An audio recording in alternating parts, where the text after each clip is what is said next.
How do you feel about birthdays? It's the most important time of the year. It beats Your birthday? You didn't say my birthday. You said other day. birthdays. It's just another day. But it depends on who. Like you said, if you talk about my birthday, it's just another day. Why is it just another day for your birthday? Because I don't care. But I love to celebrate other people. I love to celebrate You other just said people. the same thing. I love to celebrate other people. So for everybody else's birthday is special. I will celebrate with them all month. For Why me, you can approach your own birthday that way? it's just another day that I'm here. And I don't like attention like that. How do you feel about birthdays? I love other people's birthdays. You don't like your own birthday? I love my birthday, but I don't like, as far as celebrating it, I really don't too much care. Why? I don't know. I love other people. I love helping What do you other love people. about other people's birthdays? Just seeing them happy and being a part of it. You don't feel like you're happy on your birthday? Yeah, but I like other people's birthdays. Oh, okay.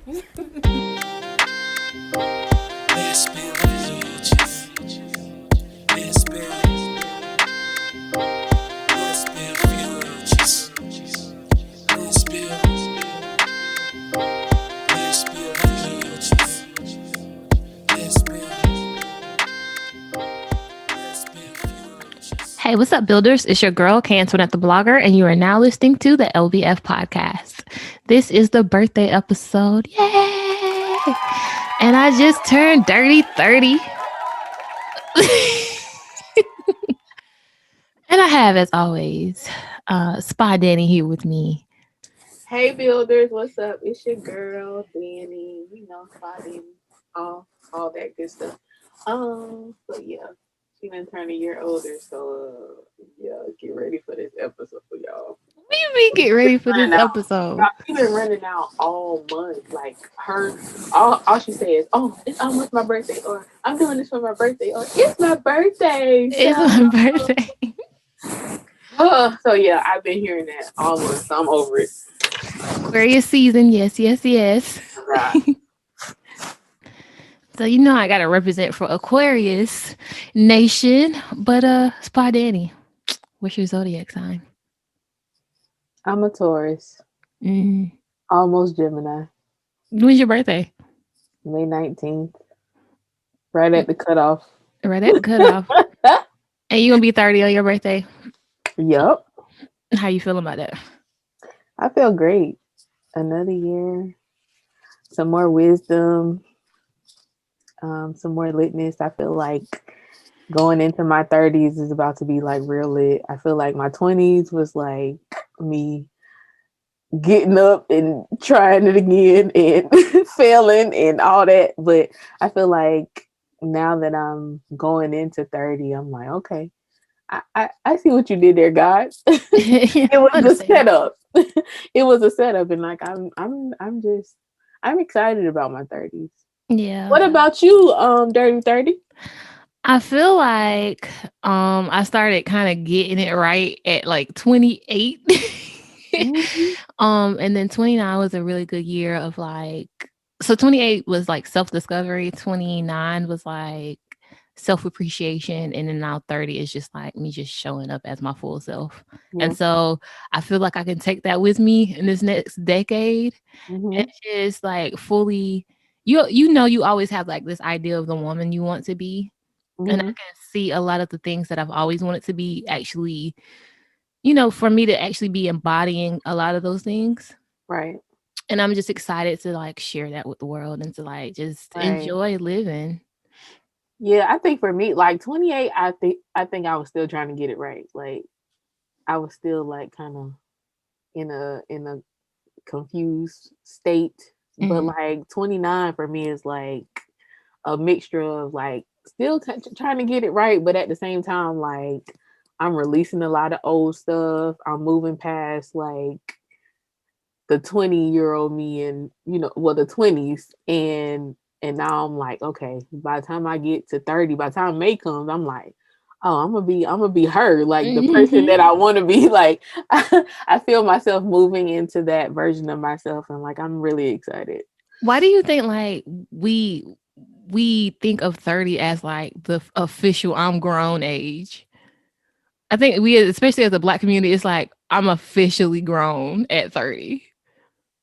It's just for me, I don't know. Like when I used to see like the older women in my family, and I used to think they were so much older, but they were really in their 30s. And like when I think about it, I'm like, oh, that is kind of like real for everybody. It's just like when you get to 30, like it's just a feeling like, oh, I'm grown. Like I really done made it through my 20s, and now that I'm 30, it's like, okay, I'm on some boss stuff. Like I done figured it out. I know what not to do. I know, how to do certain things now, and I know how to do things better. So Right. I think that's why.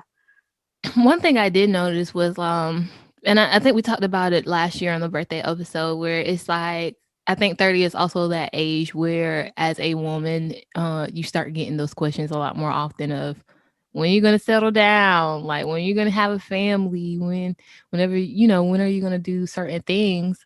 And I definitely got that at the close out of my 29 year, where my mom was just like, I'm ready for you to have a grandchild. Granted, she got 5. You not hurting for no grandchildren. You can wait. But it's just the fact that, you're the last one. So she wants one from you now. I know. She's like, I just want to know how it look from you. I'm just like, I get it. And then my sister was like, well, you ain't getting no younger. You almost 30. I'm just like, since when did 30 become the age where, and I think science has a lot to do with it too. Yeah, I was about to say, how they put out those numbers and you're like, oh, 35. Oh, when you actually get to 30, it's like, oh, the time is ticking. Like, but at the same time, like, don't rush my process either. Right. I think I've gotten over that hill. Like, I don't know who I was talking to. Well, it might have been you or somebody else. But I was just like, I'd be perfectly fine if I can wait till 40 because technology might be advanced enough by then. So it's not so much of a risk for me to have a child at that age. I was like, but at that age, I would have given myself all the time I needed to really enjoy, life and hopefully have a stable partner by then so that I can have some help raising this. But 40 though? Good Lord. So I'm just playing. No, I know, but it sounded when I first thought about it, I was like, 40 is a stretch, but I'm very comfortable with thinking that could be the age. But I understand too, like if you're, not necessarily putting yourself on a timeline, but giving yourself enough time to be like, okay, I feel like once, I've lived these years and I'm like, okay, 40, that might be a good time where I'm ready. But at the same time, I'm like on my end, I kind of got started a little early.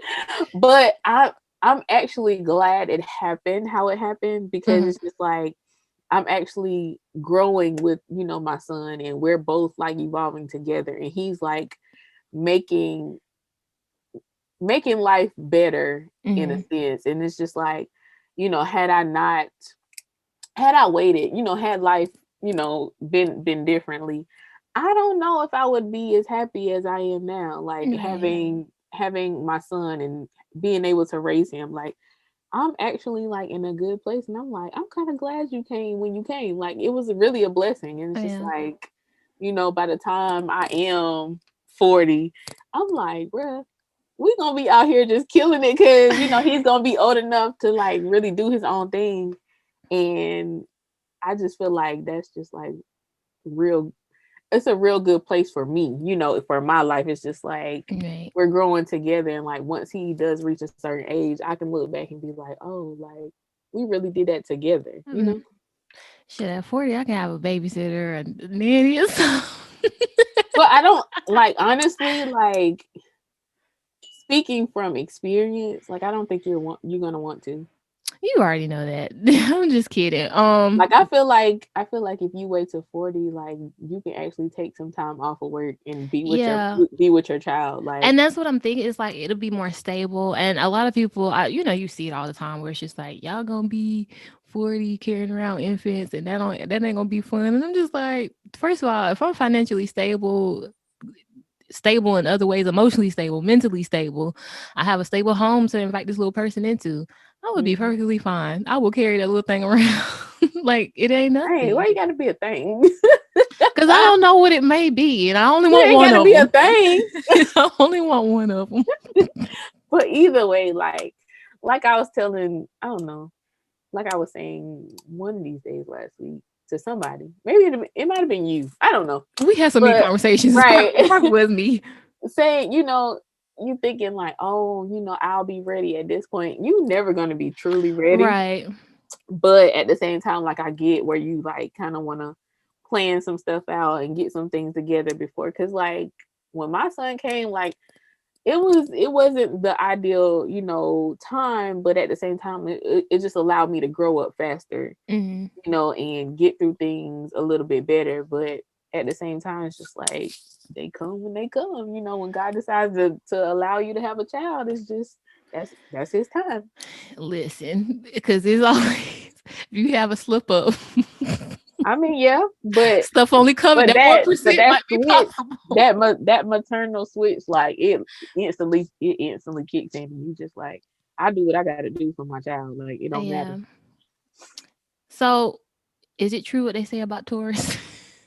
What exactly Are is you that? stubborn? Are you I am very stubborn. I can admit that I am very stubborn. I am very headstrong. I listen. I just sometimes especially like it's worse for me. I feel like because I was almost a Gemini, Mm. so I tap into both sides, and sometimes it's not that good. Like sometimes I be like, bro, you Know need your to truth. chill, Know your truth. bro. You gotta chill. Like sometimes, like, especially like in the past, where like I was like allow people to make me mad. Like I turned into a whole person and it was like real dark. Well, And I'm just like, ooh, that bull came out, and then like them personalities on the Gemini side came out. Like it was all a mess, but here we are. but what's the good stuff? The Jesus. good stuff is I am very loving and I'm very passionate about my people. Like I do any and everything for the people that I love. And yeah.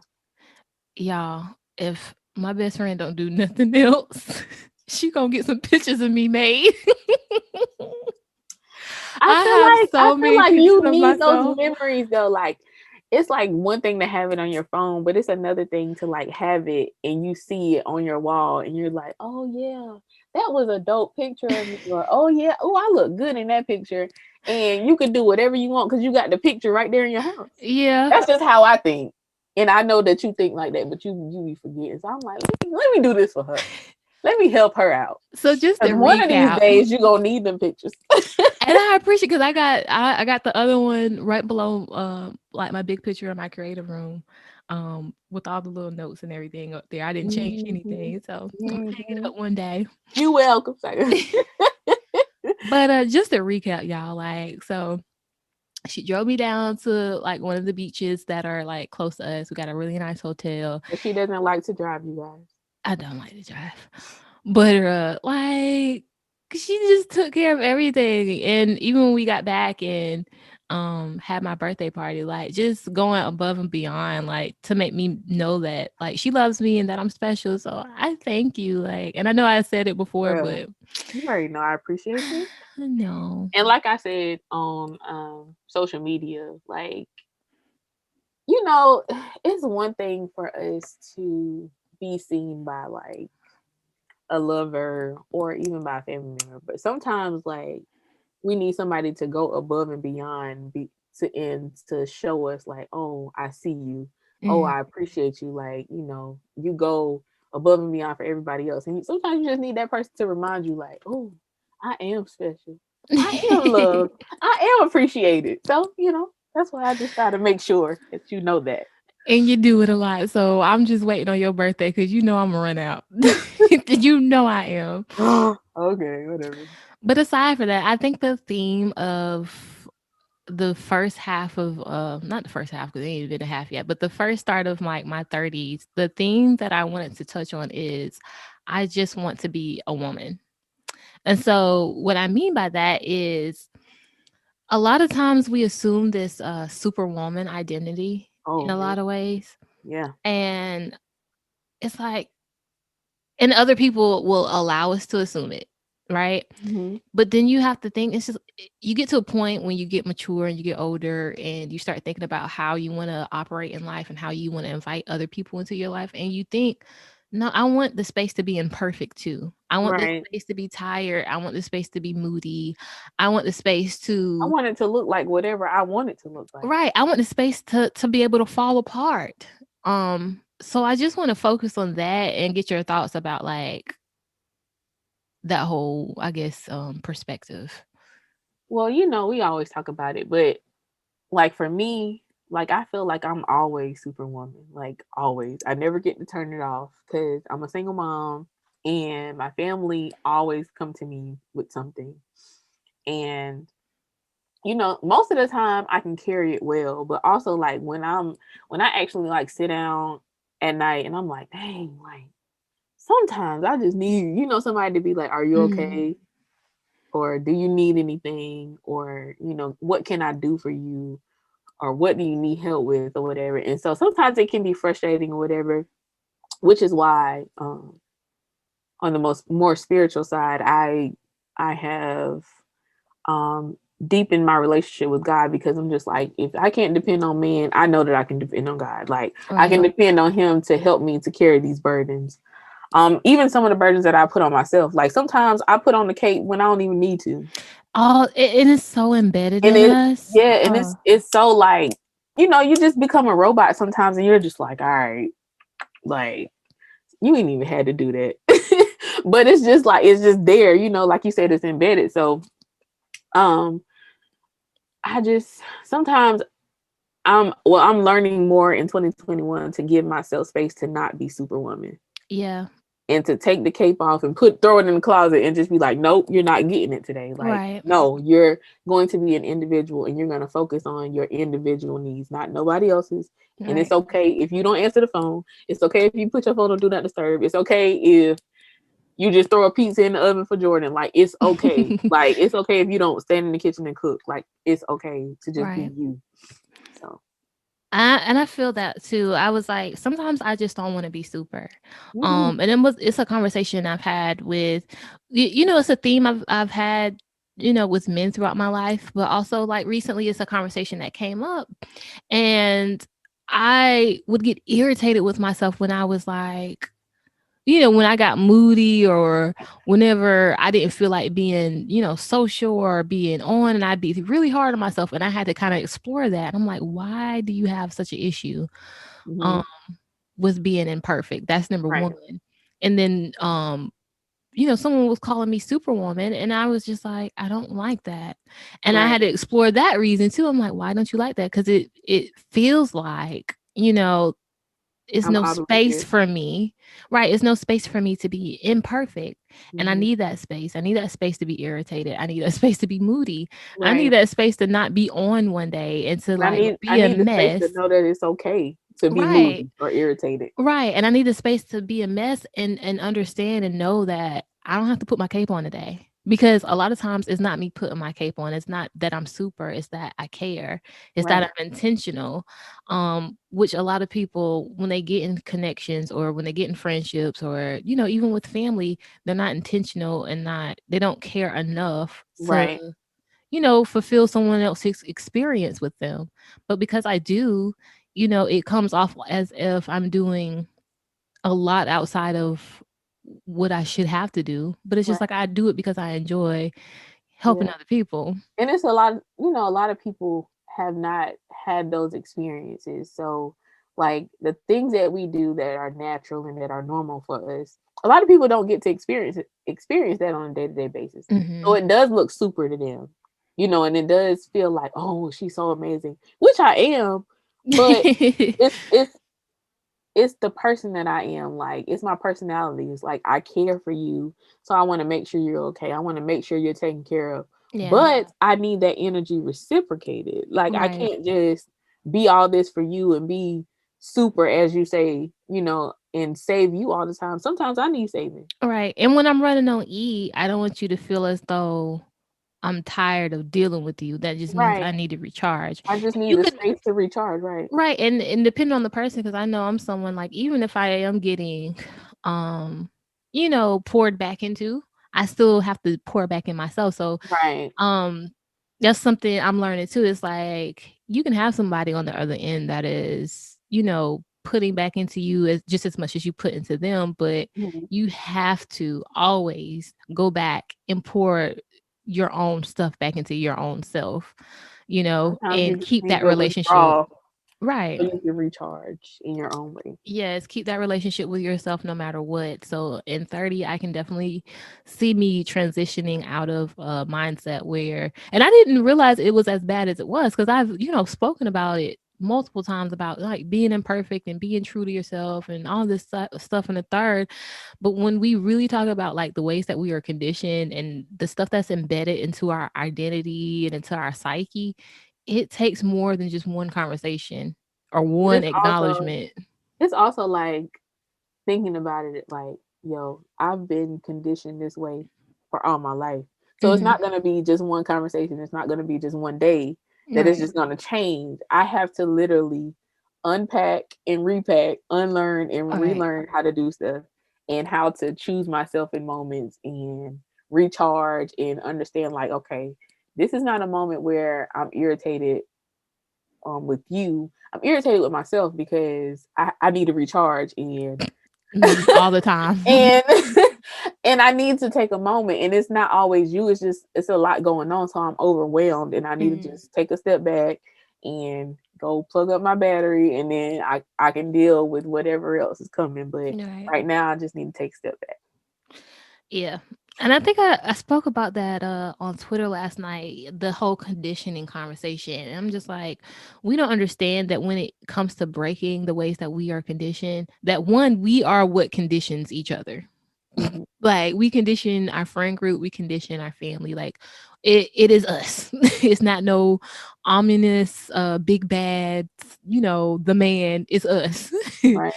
um but even with that being said, like when it comes to breaking out of those mindsets and rewiring that conditioning, it still starts with who you surround yourself with and the things Your that you environment. allow Yep. right into your space. So that's been very important too, like seeing a change in the mindset in my friend groups, in the women that I surround myself with, even in my family and the things that they're accepting as far as how I approach life and how I approach being a woman and a Black woman. Mhm.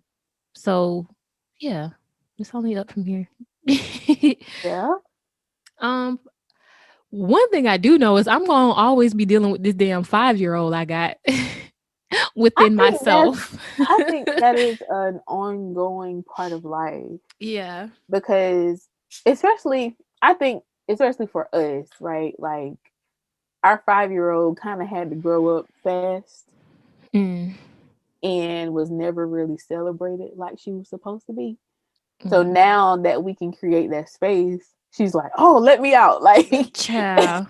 at any point, and she could just, kind of lash out when she doesn't get loved on the way she wants to. And it's like she's always been, there. She's always been, kind of crying out or whatever, but we've never actually taken the time to actually create the space for her. So Right. now that she has the space to come out, it's like, okay, sometimes you be like, all right, okay. Okay, girl, chill out. But Listen, like you do it a lot right now. Like either she's yeah, like extremely happy, she comes out with yep. all like the whimsical and like Mhm. just beautiful sunshine, and then sometimes she comes out and it's just like, oh girl, what is wrong with Yep. you? Yep. But the interesting dynamic that I realized is like, first of all, when I look at everybody has an inner child, right? Um, don't know the official term for it, but everybody does have one. I know that everybody Mhm. nurtures theirs in their own way. So we'll get into how we nurture ours. But um when you're dealing with someone else who shows their inner child, and I'm really good at dealing with, people's inner 5-year-old, 7-year-old, whatever. But then when mine is out and then theirs is out At the same at time, the it's a little same. difficult. Yeah, I understand.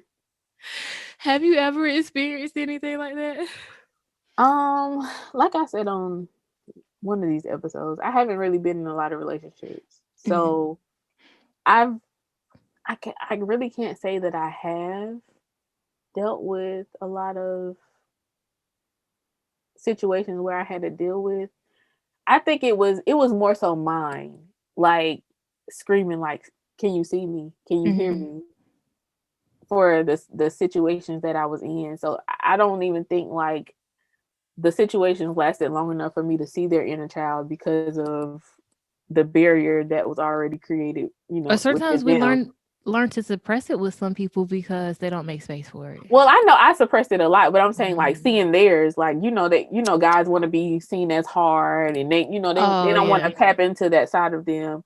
They want to feel like they got to put up a wall or whatever. So I felt like I've always gotten a wall from people, and like my inner child has been screaming, but Mhm. she still wasn't able to come out. So I kind of suppressed her. So that's why, like, even now I can recognize, like, I mean, I'm not in a relationship, but I can recognize her, like when she wants to come out, and I'm like, okay, you can come out and play now. Like, I'll love on you, or Yeah. I'm like, all right, now you gotta chill out. Like, you gotta go and chill out Like, because girl, you're what you doing need? You too need a nap? much.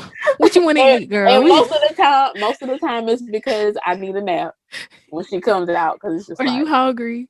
Or you just well, need she some doesn't really space? come out with the hungry part. It's more because I'm tired. She'll come out and she'll be like, I need a nap. The hunger part comes out where it's just like I want something specific. Mm-hmm. And it's just like the adult in me is like, girl, you got food at the house. And then the child part of me is like, Sometimes you gotta but I want that gotta one. be like, well, we're But I gonna get won't this make today. McDonald's. I want McDonald's, a chicken nugget, Not the chicken. chicken nuggets. So how do you nurture your inner child? By doing all the things that I once told myself that I couldn't do, like Mhm. um, whether it's just sitting on the couch all day and resting, or Mm. rest of going to get my nails done, or whatever. And I've always kind of taken care of myself, but like, you know, being an adult, you like, okay, nah, we can't do that this week or whatever. But sometimes it's like you have the resources for it, but you're just so scared to use them because Yeah. you always feel like you need to save them for something. And just choosing myself in those moments where I'm like conditioned to be like, oh no, you don't need to do that. You don't need to spend that money. Oh, that But then delayed gratification. yeah, and it's just like, nah, you need to love on yourself today. So go do something that you want to do, or just Yeah. going to get some ice cream, or watching my favorite movie, or whatever. Like whatever I feel like doing in the moment. That's just Right. what I do. I think I know when I'm taking care of or I'm dealing with my 5-year-old whenever I have that. It's like a childlike joy that you feel in your gut. So like I might put on some cartoons or Hmm. right now I'm in the process of getting a rubber ducky because that's what I want when I take my baths and it sounds stupid. And I was talking to a friend about it. Shout out to Rick from Rick and Naaman podcast. Hey. But I was like, dang, why do I like rubber ducky so much? And why do I want it every time I take a bath? And the reason why is because I loved Sesame Street as a child. I still love Sesame Street. Don't judge me. Um, but as a child, and then they had the song with Bert and Ernie, the Rubber Ducky song. You remember that song? I think so. I really don't know. Anyway, and since then as a child, I wanted a rubber ducky. I never had any. And so me as an adult, I still want like that kind of stuff. And it sounds like, we're conditioned to be like, oh, some stuff is just it's childish. You shouldn't want, or to do this or do that. And it's just like if it's not hurting anybody and I'm feeling like I'm taking care of a essential part of me because this inner child probably is never gonna go away and she's not harming anything, then why not? Um, Right.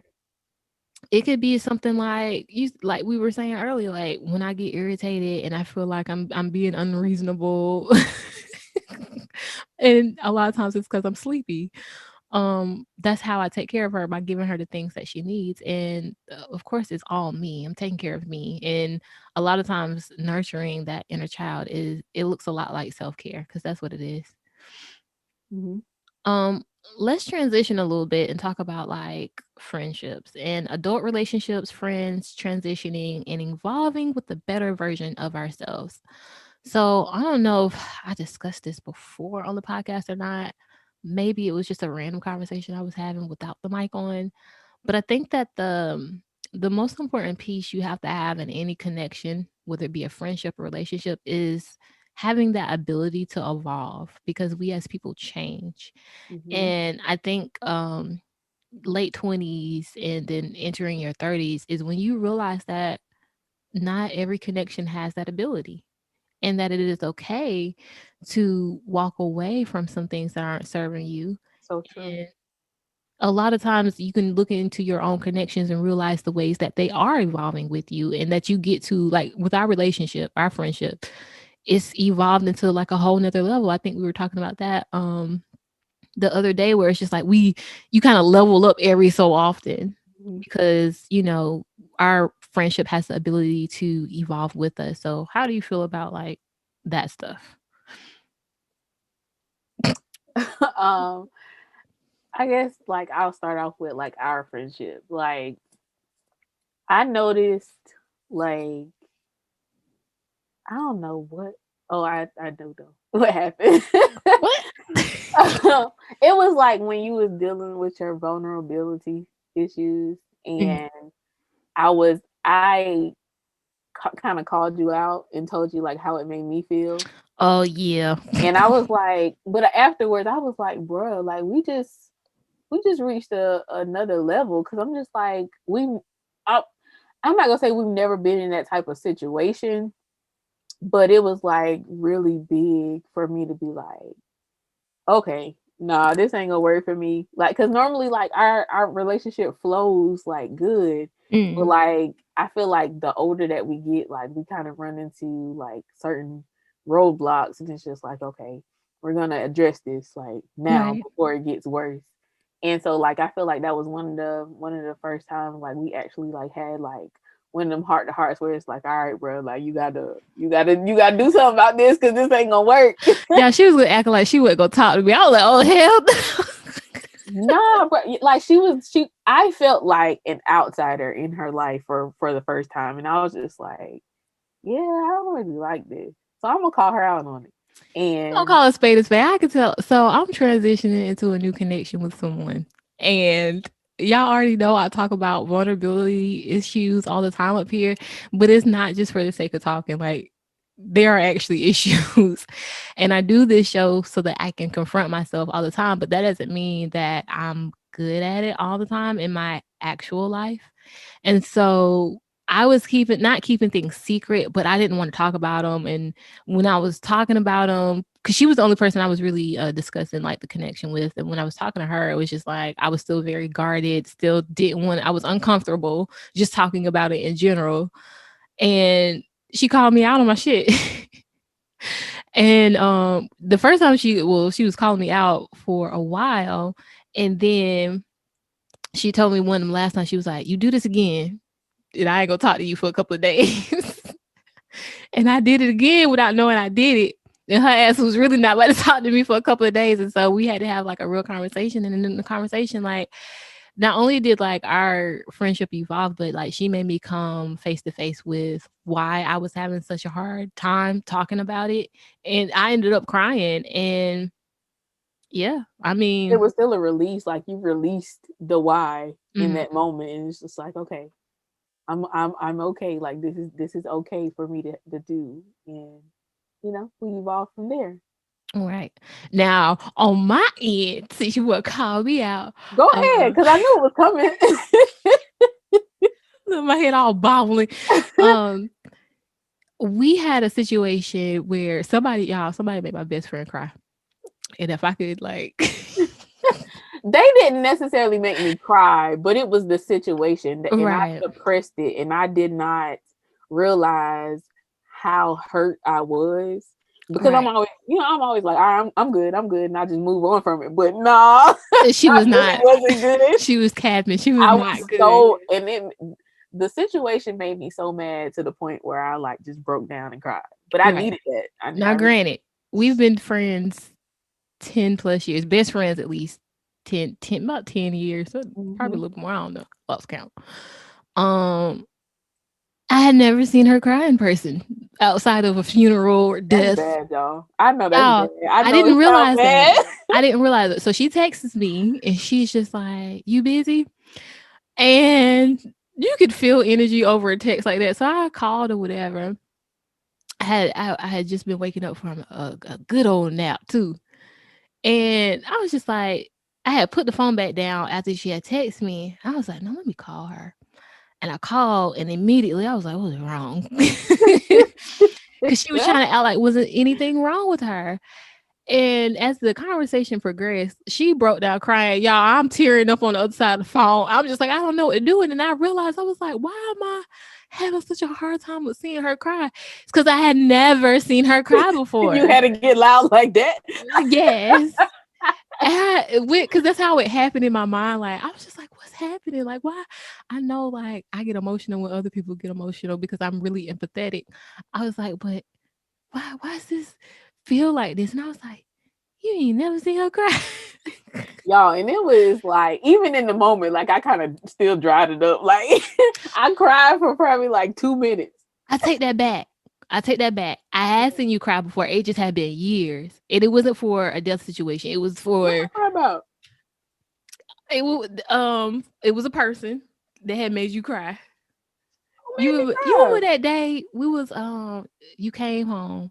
We were in an apartment and you didn't even go to your room. You came to my room. Oh, because I was tired. I was tired of him. Yeah. I remember that. I cried plenty of times because I was tired. But that was like the one where it's like, yeah, you broke down in front of me. But that was what 6-7 years ago. That was still a long time ago. Yeah. So y'all, I'm not a crier, y'all. Like it takes a lot for me to cry. Like even like with God, like I realized that like I don't cry, and I'm just like, is something wrong with me? And he was, and he was like, no. He was like, you're just who you are. But like if I cry, I'm really hurt or I'm really upset. But I know that I hold a lot. Like I can hold a lot inside. Like, and it's not good, not to say it's healthy or anything, but I know that I can hold a lot inside. And it just be like that one thing, that one cherry. The cherry on top, and it come tumbling literally down. everything like just comes out. And that's really like how I release a lot. Like I'll build up. But like when I cry, I'm just like, oh, it wasn't that bad. Right. It'd be like But it'd be my fault though, because it's just like, bro, you could have just shed a tear, or you could have just released this long time ago, but you just let it build up. But So the evolution, I'm trying to do better, y'all. Yeah, the evolution in that is like we realized it wasn't so much about the situation itself, but the lesson in it was that you yourself had to get over certain vulnerability issues to receive some of the blessings that are coming your way. Yeah. And that is something like a good friendship. You can have those moments and you can like come to realizations and epiphanies within yourself and within your own life through the experience with another person. And I would hope that for anybody, because the other side of that I mentioned was like, I've had some friendships that it's just like, yeah, we've been friends for, a while, but you get to a point where it's just like, okay, our connection has changed, or we don't really know each other like that anymore. And it's okay to step back from those things that don't serve you. It's not saying that you got to beef with a person, because there's no reason to. It's just saying that, okay, we have taken the time to get what we can get from this connection. And now we can step back from it and understand that we can appreciate it for what it was, from when it was, and be okay with that. Yeah. I realized like a lot of connections. I hold on to people first off. Like past their expiration date, I know like, okay, this not going nowhere, or this friendship is over, or it's reached its peak, and it's okay like if we just talk whenever, or reach out whenever. And like that was hard for me, because it's just like I really you kind of want to keep people in a certain capacity, and you're just like, nah, you don't need to, for what? Right. And I appreciate what I'm learning, like as the days, as the countdown continues, and I'm like almost 30, but I'm still like 29, and I'm still learning. And it's just like all of this is beneficial, because when I turn 30, it's just like, oh, I needed to let those things go. I needed to release that so that Right. I could enter into 30 and be, fabulous And and have exactly not be around you. holding all, be traveling with all them bags behind me. Okay, bag lady. So you have exactly around you exactly what is meant to be around you. And I think I had to. It was a couple of days ago. I had an old friend that I had recently reconnected with, and I realized I hadn't talked to this person in a while. And I was just like, dang, I'm slacking as a friend. I need to talk to this person. It was just like, but every time you talk to this person, it feels forced. The connection has changed. Like, and are you going to continue to force a connection, or are you going to just allow it to be what it was and appreciate it for what it was and let it go? Yep. And I was just like, you know what? Inner person that's talking to me, you're right.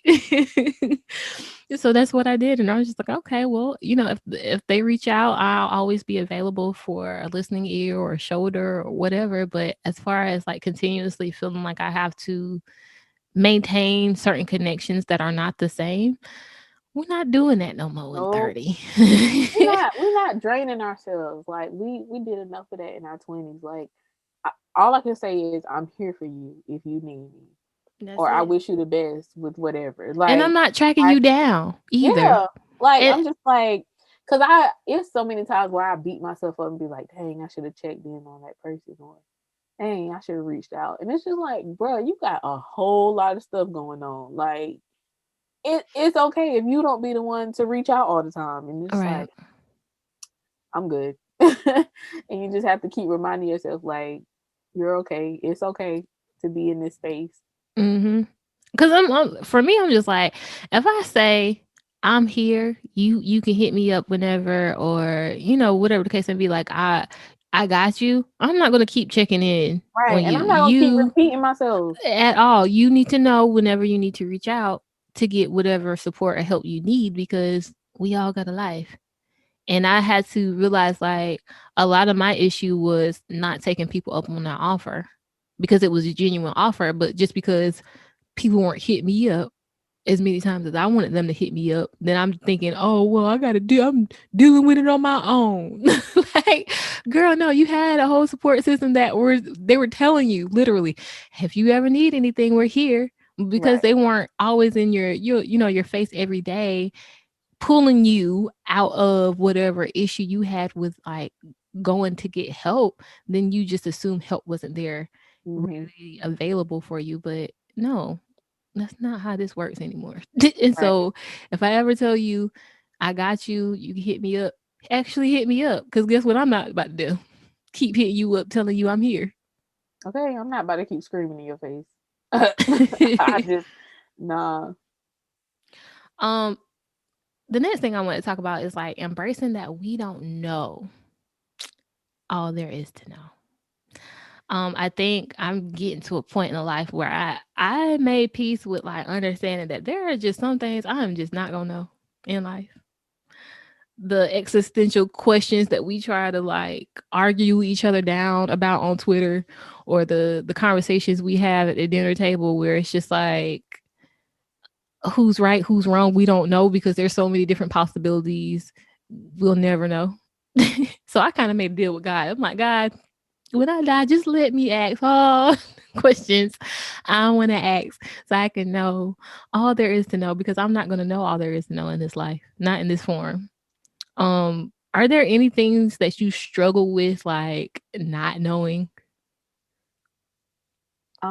I think in this current season, I am being forced to be okay with not knowing and diving into the uncertainty of life and being okay with that. And so for me, I've always wanted to have a plan. Gotta have a plan A through Z for life. And contingency plans on the plan. Okay. And I'm basically like in a season where I'm just like, God, I'm giving it all to you. Like whatever it's supposed to look like for me, here you go. And it's very hard for me because I've always operated in my own will. And I've always tried to, have a plan and execute the plan exactly how I laid it out. And it's just like, right. you do know that if you do it another way, you're still going to get there. You're still going to get to that same destination. And so in that way, I feel like I'm okay with not knowing, because it's just like I'm not going to know everything anyway. So Right. I got to be okay, and I got to just let it be what it is. And so I'm not struggling as bad, but it's like fighting your anxiety to be like, oh, Mm-hmm. what's your plan, or what you gonna do, or what if this Right. doesn't work out? And it's just like it It's worked out all the times before. Mhm. So It's trying to have that healthy balance between doing your part and also knowing that it's only so much you can do. mhm. So I think last night on Twitter, you guys can follow me, LBF Talks, on Twitter. But I was like, I know the things I know and I don't know the things I don't know. But I'll happily continue to explore both, knowing I will never know all. So we can always be curious about what the future may bring or what's out there behind the veil of reality and all that good stuff. Like curiosity is amazing. But if you allow it to get out of control, it's like, Curiosity also killed the cat. okay, meow. Okay. So you gotta you gotta understand how to control that part of yourself. Cause I know for me, sometimes my curiosity can like go down a rabbit hole. Yeah. And it could be in a frenzy and I have to hone myself back in. But once I made peace with like, I'm not gonna know everything. All right. I might know some things and I might still be a little iffy on others. But the reality of it is we just not gonna know everything there is to know. And we have to be okay with moving forward in our lives, whether it be our own personal experience or whether it be on the grander scale of society and the world. Like you have to move forward with your life, not being afraid to live. And learning that it's a lot of times it's okay to go with the flow. Like sometimes Well, like my quote is I go with the flow when I know where the flow is going. but I know where that comes from, and I'm gonna get to that side.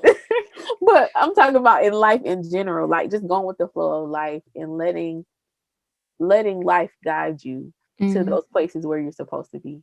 But when we get into connections and stuff, we not just going with the flow. Okay? Where is flow going, baby?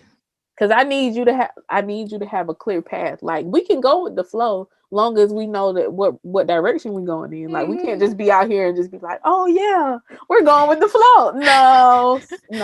No. Like tell me what you see for us. What path do you see for us? Because I'm gonna swim a stream like them salmon. And it was say like the country people, like them salmon. Wait, is it salmon? Is it trout or salmon? What's swim upstream? I don't know. And that's one of the things that I'm okay with not knowing. Okay. Builders, let us know.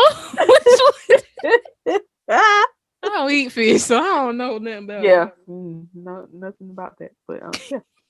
All right, so I want to play a little 90s sitcom trivia to see what we do know and what we don't know. Oh man, here we go. All right, question number 1. What TV sitcoms did Tashina Arnold have roles in, major and minor? A. Martin. B. The Cosby Show. C. Everybody Hates Chris. D. Thea. Wait, what was the question? Listen, that mind was wondering. Listen, focus, Kira. Oh, I'm sorry. Okay. Because at first I had to get the picture of Tashina Arnold in my head. You want me to send you the link? No, so you can look at it. Okay. What TV sitcoms did Tashina Arnold have roles in, major and minor? A. Martin. B. The Cosby Show.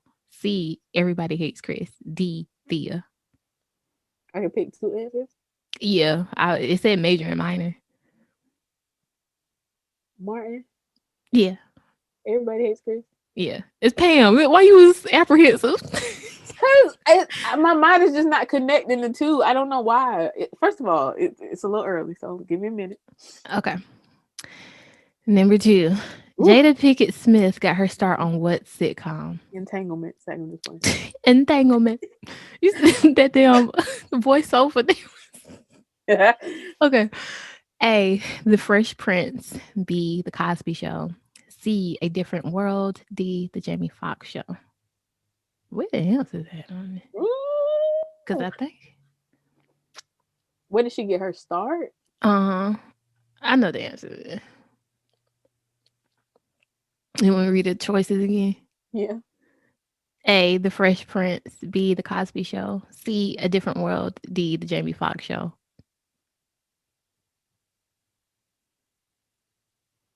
It's a Different world. different world. I was about to say A Different World. Where you come from.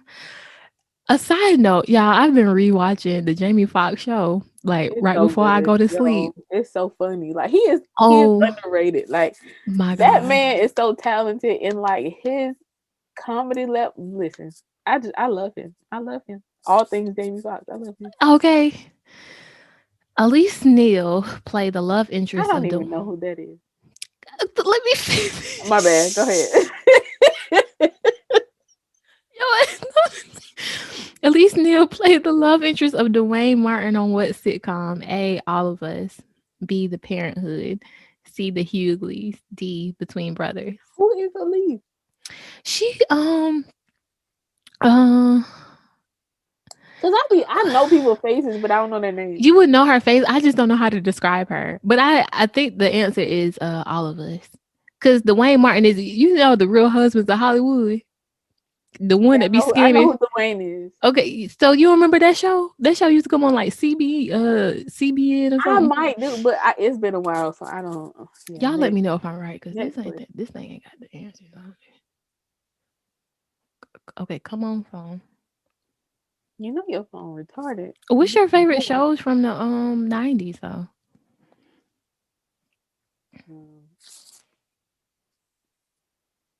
Fresh Prince, Martin, A Different World. Oh, this thing making me do it. You already know how I feel about the Jamie Foxx show. And Martin. Bruh. This too, and the Fresh Prince. Like I could watch them over and over and like still laugh like I've never seen them before. So one thing we are going to be doing for this month, this love month, is at least one episode. I don't know if we're going to be able to do all of the ones. We're gonna have to scale it down because it was very ambitious of us to be like, oh, we can do this. Not factoring in life and all the other stuff we have going on. Okay. But we are going to be doing our own like so it's only one episode of yeah, but we'll condense it. So we'll do a few. So whether we choose like Love Jones, Love and Basketball. Listen, Love Jones got to be in there because the way it was just certain lines that just leave me like, oh. But some people really don't like Love Jones. They don't get it. I get that, but I'm talking about personally me. That's for me in my house. when they was in the rain. I know that's your favorite part. I love you, and that's urgent like a hey. Man. Okay. Here's a that question. part right there just messes me up every time. Quincy's father from Love and Basketball played for which NBA team? Man, listen to it now as many times as you watch that movie. Maybe you can hear it. I don't remember. Go ahead. Okay. New York Knicks, Chicago Bulls, Los Angeles Lakers, the Los Angeles Clippers. Bro, don't none of that. It's the Clippers, if I'm not mistaken. Let me see. Don't none of that. It's the Clippers. Because I remember his jersey. You got to remember his jersey when they were kids. Listen, the way my brain's set up, I can't pull nothing right now. Sorry. Okay. At the end of Best Man, Harper proposes to who? Shelby, Jordan, Robin, or Mia? You said at the end? Mm-hmm. Proposed to somebody else at his best friend wedding. He already slept with his wife. You couldn't wait. We need to do this one too. Shelby, Jordan, Robin, or Mia? It wasn't Shelby. It wasn't Mia. It wasn't Robin. Yeah. Man, listen, I have a process of elimination. Y'all, my brain is still asleep a little bit. Like Okay. Where were Lucky and Justice taking a road trip to in Poetic Justice? Oh, I was gonna say, who is Lucky? Yo, your 90s trivia is Y'all, my mind is just not on this game, and I don't even know where it is. But okay, it takes me a minute to process stuff. So you said Lucky. Injustice they were taking a road trip to where in Poetic Justice? San Diego, Boston, Chicago, Oakland. I don't even know this one because I've never watched this. Huh? Is it Oakland? Let's see. Yep, it is Oakland. Ooh, ooh, Lord. Okay. The phrase "Bye Felicia" came from which movie? Bye, Felicia. Wait Until Exhale, Friday, Us, or Crooklyn? Friday. Yep. You know that's my favorite movie. Yo. So I'm sorry. As I was saying before, we are going to be reviewing some Black love movies, and we're going to, say if it's a love story or a nightmare, because some of those I don't want. I feel like the builders should send in like their love stories. Well, I already got them sending in their hotels. So Well, also, I get that too, but I'm saying for the love month, because there are some builders that are in love. Yes, if you want to send in your love stories for us to share on our Black Love Cinema episode, you can always email Let's Build Futures at all things LBF. That is all things LBF at gmail.com. And I will share them anonymously on the show. Whenever I feel like I should start something for the single people. What do you mean? Start something so we singles can be heard too. We singles? Is it a club? Yeah. You know, the Love Connect has got their own club and stuff. So let's talk social media at 30. I know you ain't quite there yet, but let's just go ahead and throw you in with the rest of us. I'm not even there with the social media stuff, so okay. Recently, we had like this week the backlash. Well, I guess you could say that too, but the backlash from like Chloe Bailey. Did you see that online? Bits and pieces, but I be in and out, so I don't really like pay attention to a lot of stuff. Yeah. So she's been like sharing a lot of images, videos of her just being a powerful, sensual woman. Celebrating herself. Yeah, celebrating herself online. And she got a lot of very negative comments about, her I knew that was gonna come though. Right. Immoral and grown and just in a negative light, like, the whole conversation of hypersexuality for women, and a lot of it was coming from women. Of course. So as a part of this conversation of social media at 30, I feel like our generation is now becoming the generation that we had that was kind of like judging us for the things that we were doing. But it's a cycle, so right. But I think a lot of it comes from like just being jealous, insecure. You don't know how it looks to celebrate yourself and to be comfortable in your own body because you never when someone else celebrates it. Right. So do you feel like at 30, our generation, not you personally, but as a whole, do you feel like we're starting to become what our predecessors were to us in a negative way? Yes. I do feel like that. I don't know how to even put it into words. It's just I see it between Facebook. Like I follow, I don't have a lot of followers on Facebook because I'm never up there, but I do follow a good amount of people, and I can see the difference where the people that are on Facebook seem to be a lot more judgmental than the people that are on like Instagram and Twitter. And I'm just like, okay, y'all, you can be a family person and still embrace yourself fully. But that's the thing. Like, I feel like the times are changing to where we're having to address a lot of the deep-rooted issues, right? Mm-hmm. So it's like when I don't love myself, I don't want nobody else to love themselves around me. Misery loves company. So it's like, okay, Facebook, I only show this part of myself. IG, I only show this part of myself. Twitter, I only show this part of myself. Like, but it's just like it's okay to combine all of it and show all of it wherever you feel like it. Right. And it's basically like speaking your truth. Like, I can celebrate myself and you're offended, but you don't even take the time to celebrate yourself. So you don't know what that looks like for you. And I hate to say it, but a lot of the things that I see with the women who make comments like the ones I've seen, because it's not just her, she's just an example, right? Chloe Bailey is just the example of women, being empowered in their truth and getting judged for it. So the similarities I see is that a lot of these women, like, y'all have gotten lost in a world where you make it all about either a man or your family, and you following these same Yep. traditions where it's You like, letting the cycle continue. right, you follow the same moral compass that your grandmothers followed, and you're not even truly happy yourself. You just tell yourself that you are. Yep.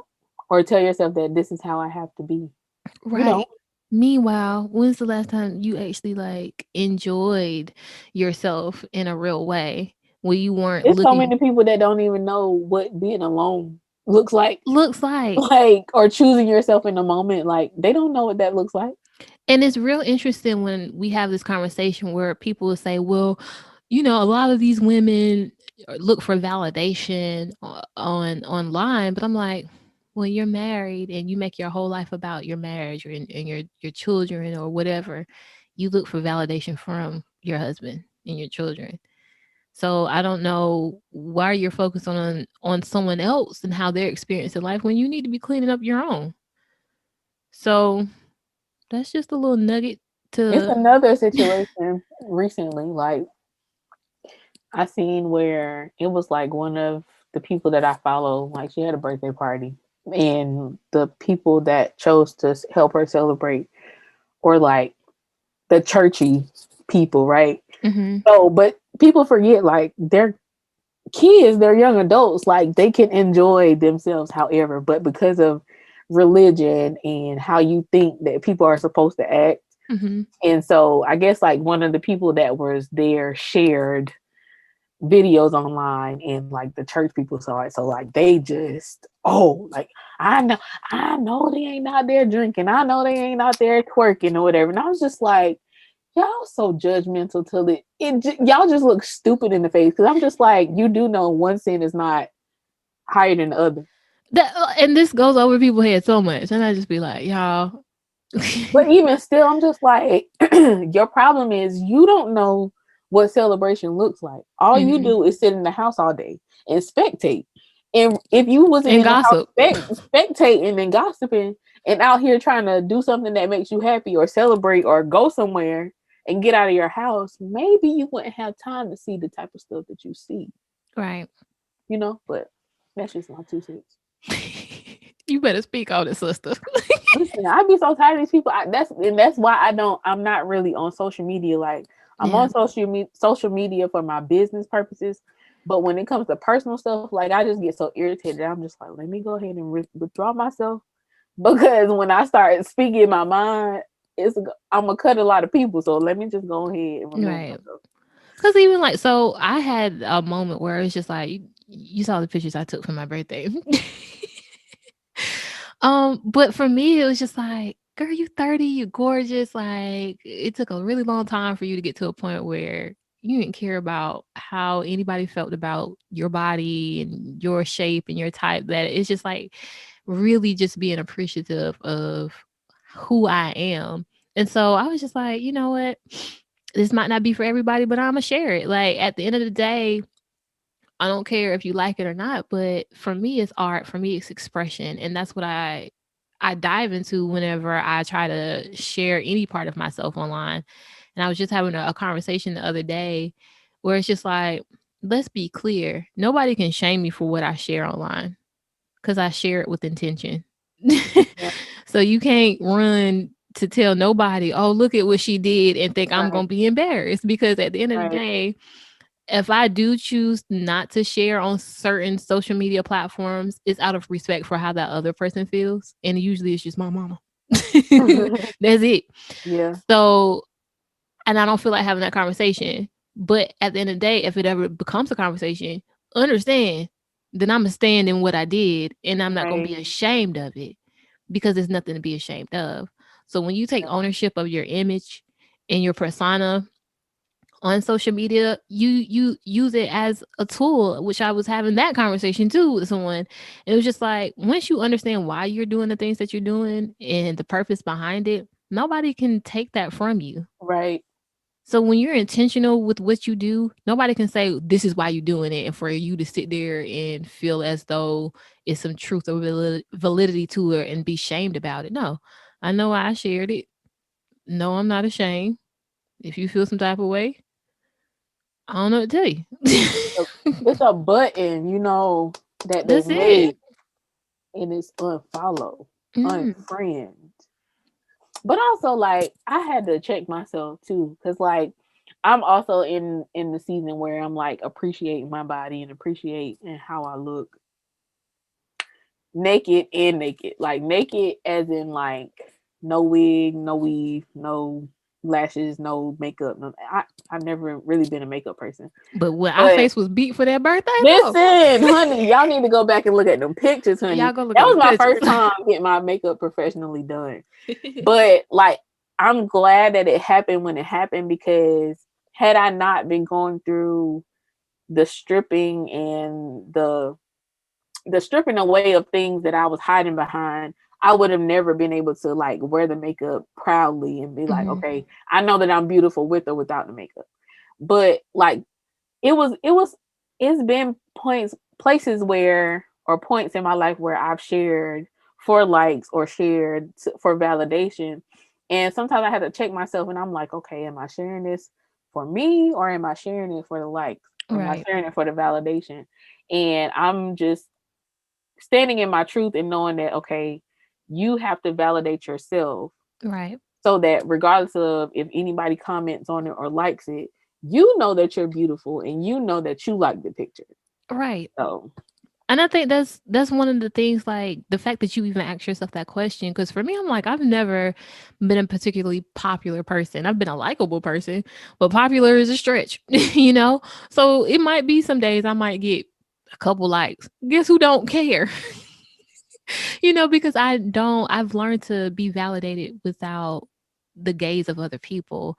right. And I do think it's a conversation to be had to, show how social media does encourage us to want that attention and want that validation in certain ways. And we can have that conversation without shaming people. Mm-hmm. That's the difference. When you point the finger at somebody for doing something that you yourself do in a totally different way, and that's what I'm saying. A lot of these women that are standing in what moral ground they feel like they have, it's just like, girl, you doing this in as a pick me. You know what I'm saying? Because you feel like you can be validated and thinking that you're chaste and thinking that you're moral more so than any other woman who does the things that you don't agree with. And you got to be at this age, at 30, I'm realizing, like, well, I've been realized it, but it's okay to have a different view of life and not to agree with stuff, but not to judge it so harshly. Right. Like, when you're pointing the finger, you do realize you have fingers pointing back at you. So More than like, yourself. it's just the conversation that we've had so many times. It's just like, you're not doing the inner work. You're not doing the inside work. So you're just lashing out, but you're not really understanding, like, why are you so upset about this situation? Like, it has Right. nothing to do with you. Like, Or sometimes it does. The reason why you're so upset is because you have someone who's expressive in a way that you feel like you can't be. And when you get to the core of it, it's like, yeah, this ain't got nothing to do with you. If that's not for you, that's not for you then. But you don't have any right to tell somebody that the way that they're choosing to be a woman or the way that they're choosing to live life is wrong because you just assuming you doing it right. and then like the moral ground that we choose to stand on, like, It's flawed. yeah, and it's just like, you do know that that came from somebody that that didn't take the time to do to do the inner work either. Like they just pass it on to you, so you feel like, oh, this is the Bible. Like this, I have to say it like this, or I have to do it like this. I have to do stuff like this. No, you don't. It's okay if you shake up some stuff in your life and be like, oh, that might have worked for them, but it don't work for me no more. Right. That doesn't make me feel good. To judge people like that. That doesn't make me feel good to talk about people like that. Like it's okay to do things differently. Right. Because our conditioning has been conditioned. And once you realize that sometimes you're going to make mistakes, sometimes you are going to handle situations wrong, but that reflection and that self-evaluation. Sometimes you need to look in the mirror. Excuse me. Sometimes you got to look in the mirror. All right. So anything else we left off on this birthday conversation? You said you wanted to ask me some questions. I can't remember because I didn't write them down. Hold on. I'm gonna take this shot. Oh my! Happy birthday to me. Okay, Spirit. I think I was just wanting to know, like, well, you talked about how you enjoyed your birthday, but like, just going into depth about like how your 30th birthday was for you. You want me to start from the trip we took? Start wherever. So coming into 30, so y'all, I took some PTO. Because during COVID, I think a lot of us weren't taking time off. Especially if you were someone who was working from home majority of the time. It just felt like at first we were thinking it was redundant until we realized that we really had no work-life balance anyway. So I took some paid time off so that I can just focus on like transitioning into a new year of my life. And I started off with just like chilling, getting stuff straight, so that we can go and take this small little trip. If it was any different circumstances, I probably would have been out the country, but because of COVID, we had to stay a little close to home, especially with the change of the administration. A big concern of mine was like restrictions being put on travel. So we did something simple and we went to the beach, got a really, really great hotel. Shout out to my best friend for choosing it. And I don't know, it was really I gotta tell them about that too. I didn't mean to cut you off. But y'all, in the process of like planning for her birthday, right? Like when I tell y'all she was being a brat, she was being a brat. Not because we've been talking about that idea in your head, right? So like she was just like, oh, I have this idea and I'm sticking to it. Like I'm not moving. This is what I want. And da da da. And I was like, Crystal. But where that came from was I felt like I had to adjust so much already because of the circumstances that I was just like, I want what I want at this very simple level, because it was just like I had already made so many changes. I couldn't go where I wanted to go. I couldn't go as far as I wanted to go. I couldn't have the people there that I wanted to have there. And so I was just like, once I had settled on one idea, I wanted to stick to it and see it through. But I'm glad it happened. But me being her best friend, I talked her into getting outside of herself. And so I was like, okay, I get it.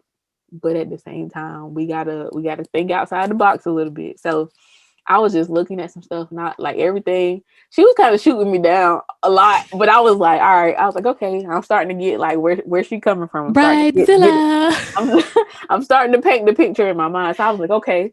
I was like, I got you. So I would show her pictures and she was like, oh yeah, I remember that place, or oh yeah, I like that. So got that out the way. Then she was like, she wanted something else, and which was a party. And I was like, oh, here we go again. Look, I just wanted to have a party. So everything she thought about as far as like doing something at the beach or whatever. So then luckily somebody had said something to her, I guess, about like the distance or something, because she wanted to have it at the beach. So I was like, you know what? I was like, why don't we just do it at my place? And she was like, oh no. Like she was being a total brat, y'all. And then I was like, bro, but pause for a second. What? I was treating, okay, so y'all, go ahead. I was turning 30, okay?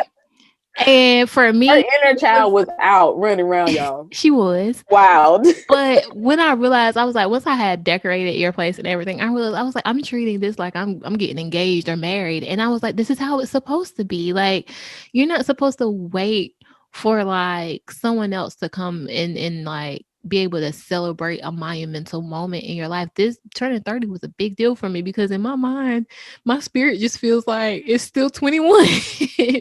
So for me to be turning 30, I don't know why it was such a big deal, but I was just like, I I have mean, to it is a celebrate big deal, myself. but I had to get her to realize like you can allow other people to do things for you and to celebrate you. So like I allowed her to decorate the party scene by herself. But like when we got to the beach, like I literally was like, nah, like you gonna stay in the room, you gonna do your own thing in the room. And I got everything else. Like, and I literally had to get her out of the mindset. Cause like I get it, you're so used to doing everything by yourself that you don't really allow people to come in and to do things for you. So I was like, all right, I got you. So everything was like element of surprise. I'd be like, nope, stay in the room, you can't come out yet. And like I'll just like, make something happen in the living room or whatever. So, just to be able Yeah. to put a smile on her face, like Yeah, just those mission accomplished. moments. Breakfast, you got me chocolate covered strawberries I wanted. Got me the dinner I wanted. So it was just like a really, really amazing But I already experience. told y'all like I'm her boyfriend. So fellas, if you need some pointers, I got you. And also pay attention to those conversations. Like if they mention it more than once, that's something that they really want. Okay. But not Just only saying. that, but like whenever you have friends that treat you well as you treat yourself, like and this is for anybody. This don't have to be pertaining to the ladies. Fellas, you too. Whenever you have friends that treat you well and you treat yourself well, that means that it's going to be that much more harder for somebody else to come in and give you the bare minimum because you got used to a standard where it's just like, no, I deserve a little bit more. Every year the price go up, so the standard Okay. go up too. So Stock went nah, up. But yeah, not so we did settling that. for We nothing, got some bomb ass massages at this. bruh. When I tell you that lady snatched my soul out my body. Y'all know I'm the goat out here. I'm gonna just go ahead and say that, like I am. But I thought she was gonna listen, give me a happy ending at one point. listen, these people, like, oh my god, I don't know if it's just the fact that we don't get to spoil ourselves as much or what. I mean, don't get me wrong, like they are so talented, but when I tell you everything was left on that table, listen, all I could do was just look at her when she came out the room. I could barely talk because I was just like, bruh. Girl, I was still on the table. My eyes were closed. I said, "What is your name? What's your name?" Like that massage was so good, man. I was just like, yeah, Yeah, like, but I because need they to were do this foreign more too. often. I think because they were foreign, she was bringing in like at least my lady. She brought in like different techniques that I hadn't had Yeah, before, and they it's did Thai like massage, which is like a yeah, different technique or whatever. So yeah, that thing was but man, wonderful. So whew, I'm sorry, y'all. I will try to figure out where I put them cards so I can share the location if you are local or but if you're it's close. called it's in Myrtle Beach. It's called Majestic Massage. You There you can go. just Google it or whatever. But they are very legit. Like if Yeah, you're ever in the Myrtle Beach area, yeah. I and it's a mean, small little you place. in Florence, come see me. But if you go to Myrtle Beach, go see them. Like, wait a I'm just minute, saying. Spy I'm just Daddy. saying, I got you, in Florence, in the Y'all hear the Florence area. commercials on every episode. But if you're ever in Myrtle Beach, like go spoil yourself. Like, but even not even just that, like spoil yourself daily, like Mm, or weekly. Like make sure to carve out a space for yourself because it's so important. yeah. So important. Shout out to the promotion you're doing with the 1409. You want to talk about that real Yes. quick? Um, so I kind of teamed up with the guys of 1409 podcast. Shout out to them. Go listen to their podcast. It's dope. They always shooting out some great content and they're very entertaining and they're hilarious. Man. But for this month, the promo is code 1409 and It's $10 off all 90-minute services that I offer. And then I also have another promo going on, the code love, and you get I think it's like the 1 hour is $55, and you get to choose your add-on. Mhm. And it's another one that I'm advertising when it's the couples, and you get to choose an add-on for that. But you can go to the at Spa Danny Spotty. Spotty but at Spa Danny _, and check out my page, check out the promo, and just add me, and go ahead and start booking, because my days are getting filled up a little bit. So yeah, come check me I out have and to let me book a little. create this Spa Danny experience for you. I'm gonna have to hit you and book a little couple situation. Ooh, come on, like for real, like not just for Valentine's Day, but especially for Valentine's Day. Like I have some stuff where I'm gonna like create a special moment for you guys, and rose petals, candles, all that. Well, I want to be And extra. you can bring your own wine or champagne, and just create a special moment for you and your significant other. Yeah, we'll talk a little after this. I don't want to talk. So I was just like, What? You know what? Anyway, so yeah, we also had my party, which is awesome. It was decorated beautifully. We did have less guests than we thought we was gonna have, just because. But that was good. That was a good thing. Yeah, people being people, but the people that mattered were really, really there, and we enjoyed ourselves. And I had people write how they felt about me on some index cards, and just reading them every so often, it just does something for my heart. I was just like, it's just so sweet to have people that really truly love you, and that that you've like built a real relationship with, just to celebrate you. And I want that for everybody. So the question I've been asking over this last week is like, how do you feel about birthdays? So I think that's where we'll leave off. Like, how do you feel about birthdays?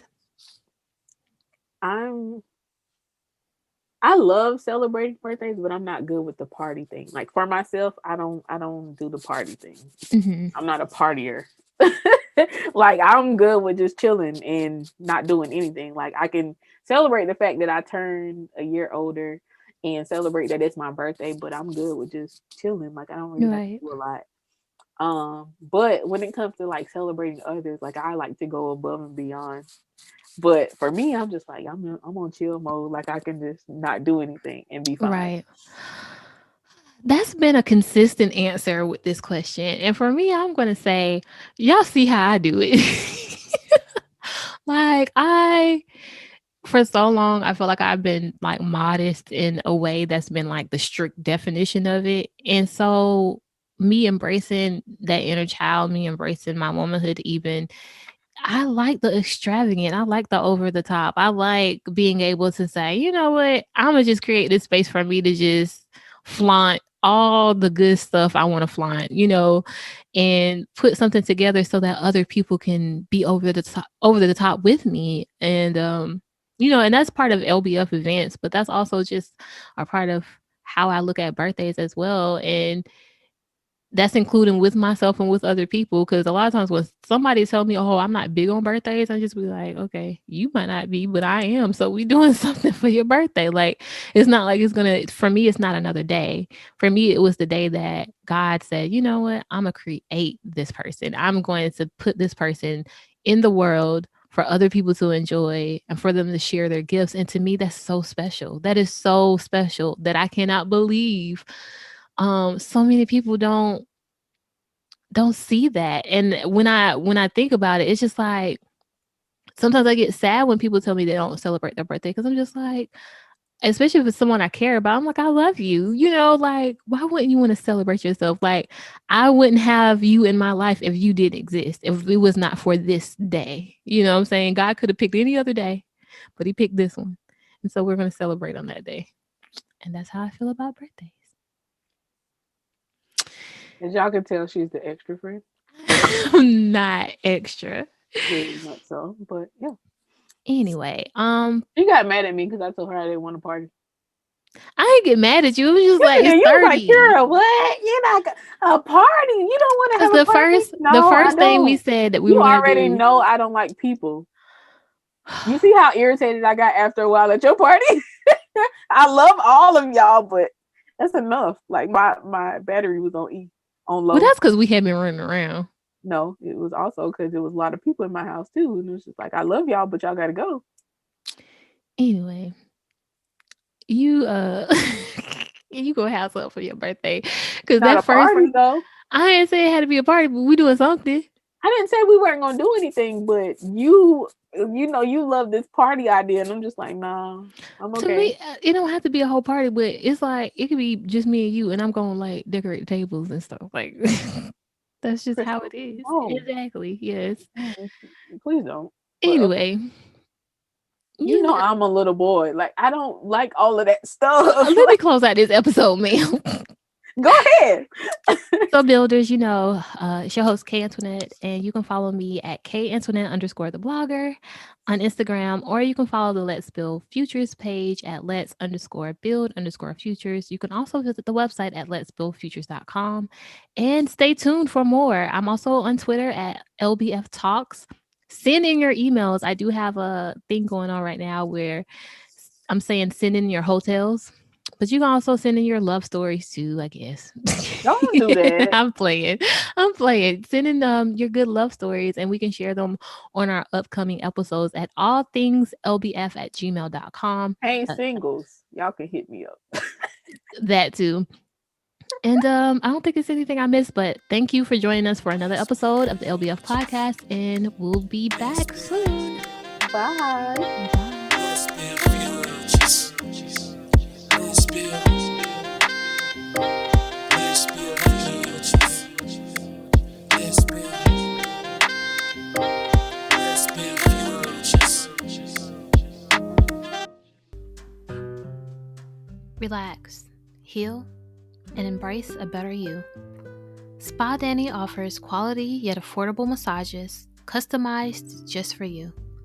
Let Danny create a space for you to hit the pause button. Who doesn't need that at the start of 2021?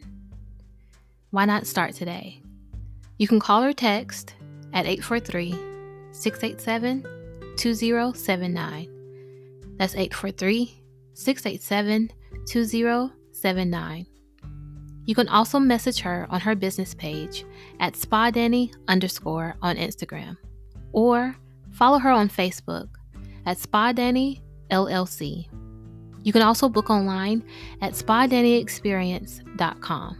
That's SpaDannyExperience.com. Treat yourself, be good to yourself, and let 2021 be a whole vibe.